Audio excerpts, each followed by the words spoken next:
Hello বন্ধুরা, আজ আপনাদের সাথে শেয়ার করতে চলেছি নিওনেটাল ক্যানুলাইজেশন করতে গেলে কী কী সামগ্রী লাগে।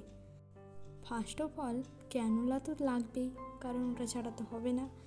এইটা আমি একটা নিয়ে নিলাম 24 গজের ক্যানুলা। নেক্সট আর একটা রয়েছে 26 গজের ক্যানুলা। আমরা ভেন অনুযায়ী ইউজ করব ক্যানুলাটা। ওকে, নেক্সট নিয়ে নিলাম ফিডিং টিউব, ওদের হাতটা শক্ত করে বাঁধার জন্য। টুনিকেট এর জন্য যথেষ্ট নয়। নেক্সট আমি নিয়ে নিলাম স্টিকো প্লাস, এটার সাহায্যে আমরা ক্যানুলাটিকে ফিক্স করব। নেক্সট আমরা নিয়ে নিলাম কাঁচি, এই স্টিকো প্লাসটিকে কাটতে সাহায্য করবে।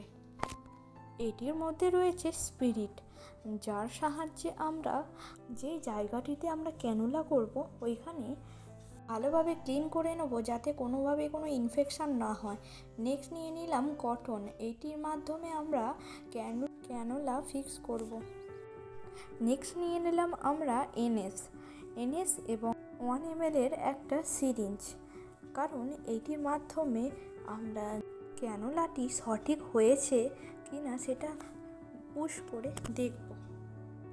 অনেক ধন্যবাদ ভিডিওটি দেখার জন্য, এবং কেমন হয়েছে কমেন্টে জানিও। যদি ভালো লেগে থাকে লাইক করে যেও এবং শেয়ার, এবং আমার চ্যানেলে নতুন হলে সাবস্ক্রাইব করে যেও।